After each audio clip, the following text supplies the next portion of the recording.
want to break it down. Okay. All right, everyone. Part 3, question 11. Hopefully these questions will be more at our level.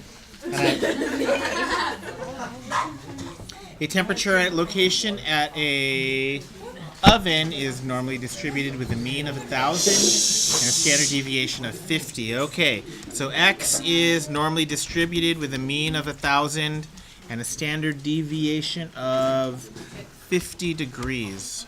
Perfect. That makes sense. Okay, if the bricks are fired at a temperature above 1125, they will crack and will be discarded. The bricks are placed randomly. What proportion will crack? So I know it's saying what proportion will crack, but the real question that they're asking, and you're supposed to interpret, is what percent are greater than 1125? Oh my god. I actually knew what to do. Okay, and to figure this out, you're going to have to transform this into a z-score. It's going to be 1125 Yep, minus 1,000 yep, divided by 50. yep. And that's going to be the z-score that you used to find out. Oh, the area. hey, I forgot something. Yeah, it is. Oh, it is. It says it is. Where? Oh, it is. Sorry. It says it's normally 1,000. We need to find the probability that z is greater than this number. Okay. What number do we get? Let's see. You got. Oh no, I didn't do it yet. 1125 minus 1,000 divided by 50. 2.5. 2.5. All right, and gosh, why do I keep doing that? We need to know the probability that z is greater than 2.5. So this is chapter 7. This is not chapter 3. You can tell because the z-score is not an integer. So you cannot use the 68, 95, 99, 7 rule. How do we know that? Say it one more time. 68, 99, 95, because 2.5 is not an integer. Integer meaning it's not. 0, 1, 2, 3. Negative 1, negative 2, negative 3. So like if that was 2, we could use it. Yeah, if it was 2, we could definitely use the 68, 95, 99, 7 rule. Okay. That's But- interesting. So we got to do this with our calculator then. Maybe I should draw this. We want the probability or the proportion that are greater than 2. Oh, wow. That is... That's not that bad. No, that's bad. That is bad. Mine is worse. That is bad. Okay, 1,000 is there with a z-score of 0.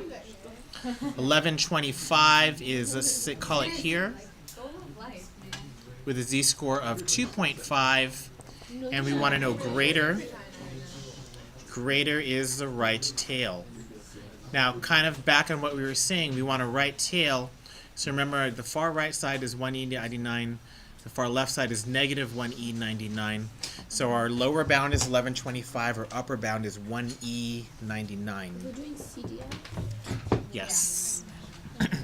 So norm CDF.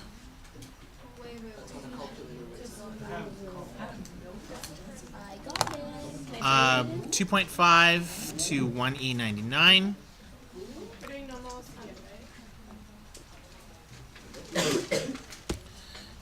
That gives me a probability of 0.0062. Watch it, let me get this question wrong. Okay. So approximately 0.62 of the bricks are going to be cracked. Julia? For normal, you never use PDF. So as soon as the problem says normal, just go straight normal CDF? Yeah, if you're going to use your calculator, it's going to be normal CDF. Wait, for this one, you have to use your Can you go back to the calculator? Can you go back to the calculator screen if you want? Mr. Ferrier, on the TI-83, how do you get to the CDF part? Same way, second vars. What kind of calculator is it? Hmm? when are we gonna use that thing where it's like 1 minus 2 minus 80%. versus 0? You don't really need to use that for the normal curve, because the normal curve gives you a lower and upper bound. Binomial distribution, you would have to use it. Wait, where did you get 0.1 from? 0.1. No, 0. 0 is the mean, 1 is the standard deviation. Okay. Any last questions? Wait. 0 is the mean? Yeah, but okay. When you look here, see, when you go to CDF, you have lower, upper, Okay. Okay. So usually we're going to be using normal CF. Are we always? Okay. Well, there's also a inverse norm. There's always that probability. All right, so let's move on then to number 12. 12 says, a researcher measures height in feet and volume of usable lumber in cubic feet for 32 cherry trees. The goal is to determine if the volume of usable lumber can be estimated from the height of the tree, which seems like duh. The results are plotted above. What is the response variable? The volume of useful. Yeah. So response variable is plotted on the vertical axis.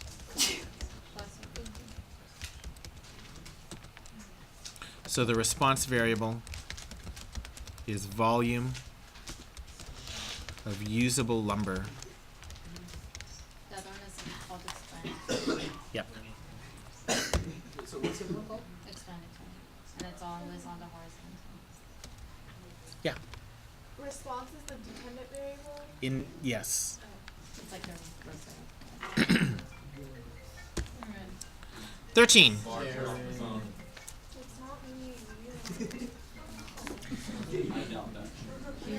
13. A researcher wishes to determine whether the rate of water flow in liters per second over an experimental soil bed can be used to predict the amount of soil washed away. The researcher measures the amount of water washed away for various flow rates, and from the data, calculates the least squares regression line to be, and then they give you an equation.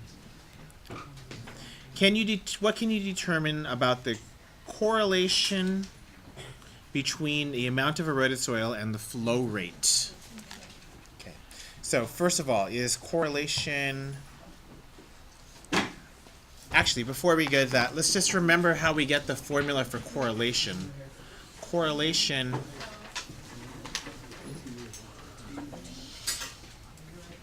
Actually, I didn't remember the formula for correlation. The formula that I'm trying to remember is the slope.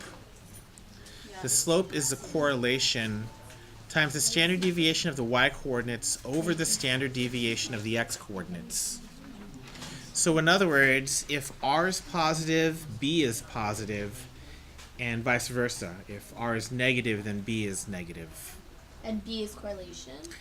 R is correlation. R is correlation. S is B is slope. Oh, okay. Mhm. And you're going by the A plus B. Oh, I hated it. Okay, A. Can I determine that the correlation is 1.1 over 1.3? No. No. Can I determine that the correlation is 0.4? No. Getting the value of B will never give you the correlation. Is the correlation positive, but we can't say the exact value is? Yes. B is Yes. 0.4. But Right? how do you know if it's positive? Because Because it's plus B is 1.3. 0.4. Okay. Therefore, correlation is positive. So what do we need in order to get the exact value? In order to get the exact value of R, if you have B, you could get SY and SX. You meant to say it's positive or it's position? I meant to say positive. Okay, I got it. Yeah, Griffin. Oh, what is S1, SX? SY is the standard deviation of the y coordinates. SX is the standard deviation of the x coordinates. Wait. And R is what? Correlation.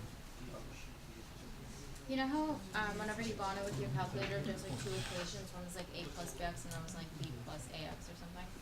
The one next to the x, is that always the slope, or Yeah. so wouldn't that be 1.3? Yeah. Oh, I put the wrong number here. Thank you. So the slope is 1.3. Wait, but isn't it like mixed? So the slope is negative. It's just a plus. Isn't Like, didn't we put the equations way? Like for. Because you know how there's two equations, like a plus b and c is okay? 14. The above graph plots gas mileage for various 1978 model cars versus the weight of the car. In the graph, the points denoted by plotting the symbol X are cars that are made in Japan. See, where are all those cars made in? Oh, they're all less than 3 tons? 3,000 pounds. 1.5 tons? I don't know. From this, we can tell that in 1978, there was very little difference between the Japanese car and the cars made in the other countries.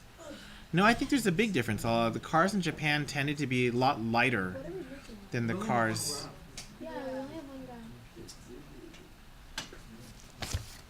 Yeah. How do we know about other countries though? You don't. You just know which ones are Japanese cars. How? The Japanese, there's little X's, really small, look really close. You can barely see it. Really, really close. Oh my god. Okay, Japanese cars tended to be lighter. Yes. We're contact. C, Japanese cars tended to get poorer gas mileage. No, actually, the gas mileage for Japanese cars, a lot of them seem to be above 20, right?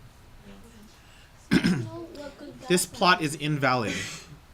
A scatter plot is used to represent quantitative variables, and the country that makes a car is a qualitative variable. What? But it's not graphing. It's not graphing the country. It's graphing the mileage and weight. Exactly.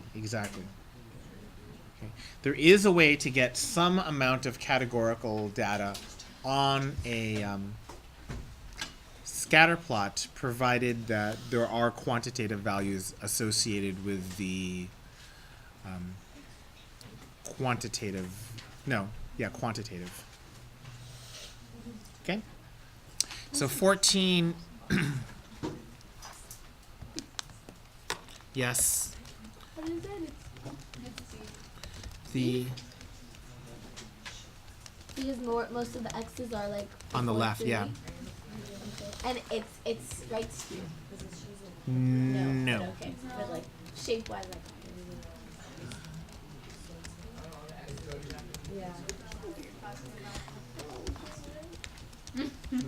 Low weight and mostly above y equals 20 miles per gallon, right? So the best answer here was it C? I think you said B. Japanese cars in 1978 tended to be lighter. Oh wait, are we skipping 14? we're going in ordinance. Yeah, we never learned it. Okay? That's it for 14. Should we cross out 15? Yeah, it's a skip.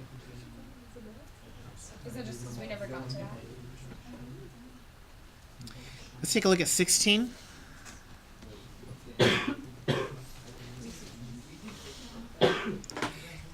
Which of the following would be necessary to establish a cause and effect relationship? Now remember, a cause and effect needs to be a very, very, very strong relationship between two variables. Okay. So yes, there would have to be strong association. True. True. Association must be strong. Really strong. B. Association between the variables must be observed in different settings. Yes, this must be true also, right? C. Plausibility of the alleged cause. Yeah, the best answer here is D. What's plausibility? It means it's likely true.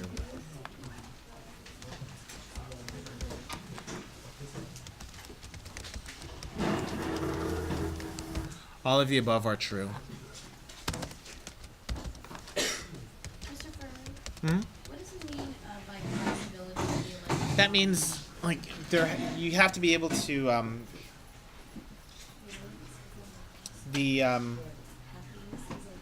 the linkage between the two has to be something that makes sense.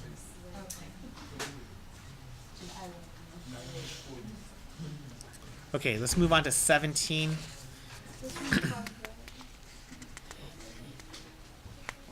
17. And I don't want to keep you here too long, so I think we're going to stop at question 20. Okay. So, a voter registration records of a small town yielded the following table, actually the above table, of the number of males and females registered as Democrat, Republican, or some other affiliation. The chart's also a little bit busted. I don't know if you noticed that. The proportion registered Democrats who are male are, well, what's the proportion who are male given that they're Democrats, right? Oh, I remember this. 300 Is it 17? over how much? Oh yeah. 1,000. Oh wait, no, it's the equation. Oh, okay. It's gonna be M and D over probability of D. Because it's a compliment, right? No, it's, yeah. Look at this one. You know, I failed that test. Okay, how many people were male and Democrats? How many people were Democrats? 900. 900. Yeah, So 1/3. Yeah, about 1/3. 18. A study. Wait, do we have more questions on this one that I can answer? Yeah, can I ask- Yeah. So I know that you did that, but since you already have this like graph in front of you, you couldn't just say since that's the portion of Democrats who are male, can't you just do 300 out of the total? That's the probability of Democrats who are male. Or not, probability of people who are male and Democrats. We want to know the proportion of Democrats, not the proportion of everybody. So can you do 300 out of the total of Democrats? Exactly. But it asks So it'd be for 300 male. out of. Which So is you this. can't technically read off the graph, you just have to read it correctly. When you did the probability of Democrats, you did male and female. Yep. You didn't add all of them. Got you. 300 male Democrats, 600 female Democrats, no one who identifies as other. So that's 900 people who identify as Democrats. Okay. 18. In a study of the link between high blood pressure and cardiovascular disease, a group of, we just all ate pizza by the way. High blood pressure and cardiovascular disease, a group of white males ages 35 to 64 was followed for 5 years. Creepers. At the beginning of the study, each man had his blood pressure measured. The blood pressure was classified as either low systolic or high systolic blood pressure. The following table gives the number of men in each blood pressure category, along with the number of deaths from cardiovascular disease during a 5-year period. This is the cheerful side of statistics. What is? It's gonna come out being published, or it's gonna come in handy published. 18A. The data is consistent with the idea that there is a link between high blood pressure and death from cardiovascular disease. What proportion of what's the probability that they died? Let's figure this out. What's the probability that they died given that they had high blood pressure?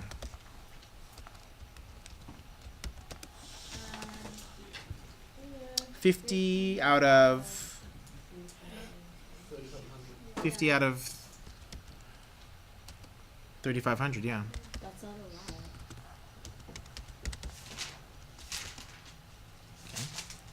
What's the probability that they died given that they had low blood pressure? 10 out of 2,000? C. 005. I'm going to put that extra 0 there just so we can even those numbers out. Okay, in terms of proportion, did people with high blood pressure tend to have a greater mortality rate? Yes. Okay, so is the data consistent that there's a linkage between high blood pressure and death?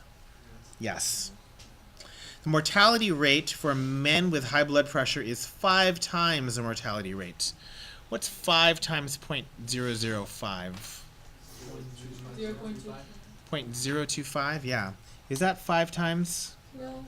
No, it's not 5 times. So it looks like only A is correct, right? What about C? Well, we should check C. The data probably understates these data. Oh gosh, these data probably understate the link between high blood pressure and death from cardiovascular disease, since men tend to understate their true blood pressure. Now that's weird. How do you understate your blood pressure? No, and then they're also, because like people can lie when they're saying what the blood pressure is, but they tested them, so they can't lie. Good. Yeah, Sharon. Sharon! Sharon.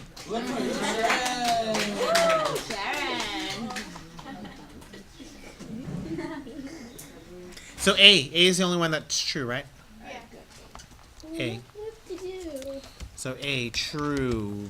B, what was wrong with B? It was not. Yeah. 5 times 0.005 equals that, which is not equal to 0.0143. And C, the men were tested.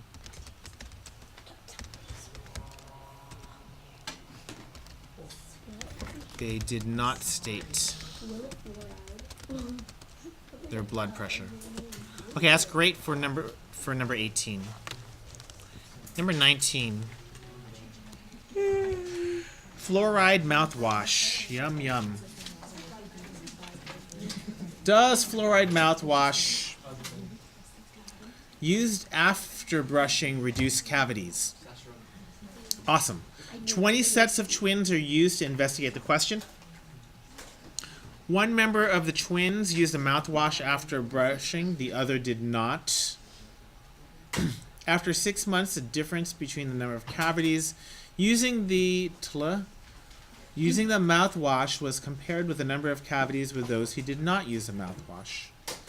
The experiment uses A, random placebos. That's nonsense statement, right?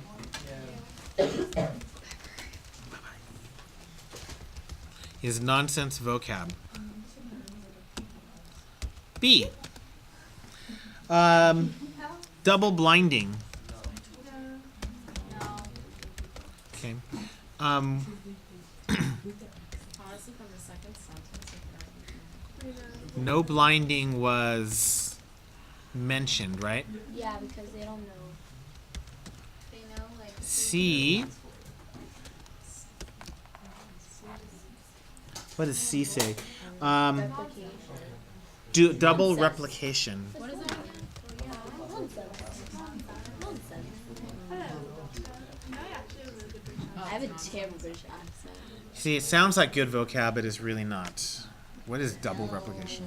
We've never talked about double replication. I honestly don't know. We did talk about replication. Remember, replication means you have to use a number of test subjects, not just one test subject. Oh, like more than one person. More than, yeah. Okay. So in other words, we use 20 subjects in our experiment. So there's So more that's variability. replication. Alright. Okay. Also, here we have 20 sets of twins. Using 20 sets of twins is an instance of replication. Are we finishing at 20? What is it called when you use the experiment according to your opinions? Selective or something? What? Like, what is it called whenever you make an experiment based on your convenience? Bias? No. An experiment? I mean, like a Professor asks his own selection. students or Like, something. a professor wants to know something, and he just asks like one of his classes. Convenient thing. Yeah, convenience. Oh, just Yeah, so- it's not like it's something on. You don't have to go out of your way to. Yeah. Yeah. And I think the last one we're gonna do so we can have a nice weekend or a decent weekend. Oh, you're gonna be studying. I'm gonna go to Paso Robles. So, I passed it up with. huh? There's a meteor shower and the stars are nice there. That's very cool. Where? Wait, what is it? They don't look at me. That's Mrs. Ferrio's doing. When's Not the me. meteor shower? I'm going to. Yeah. Huh? When's the meteor shower? I think it's tomorrow night. Can't go. You're sitting. Where? Go. Where is it? We're gonna go to Paso Robles.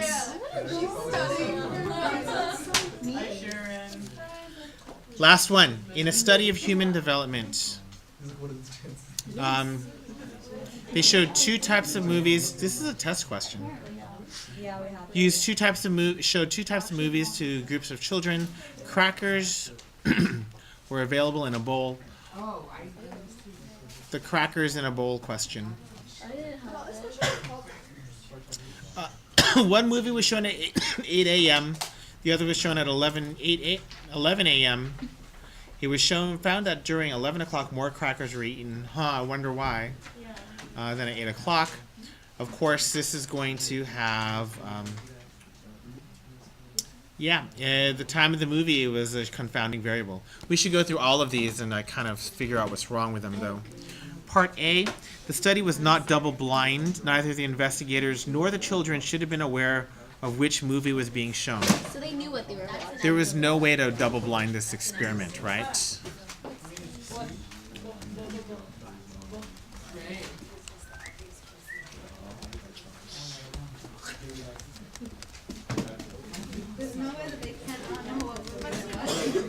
B.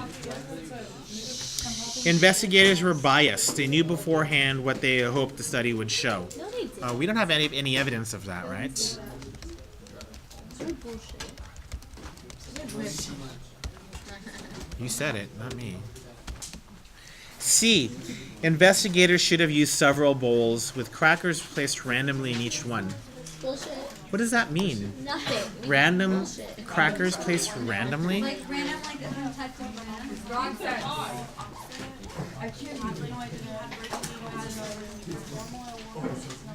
I do too. What is the answer choice going to say? Hungry children with teeth. Have a good weekend, everyone. Good luck studying. It says the time is confounding. What is confounding?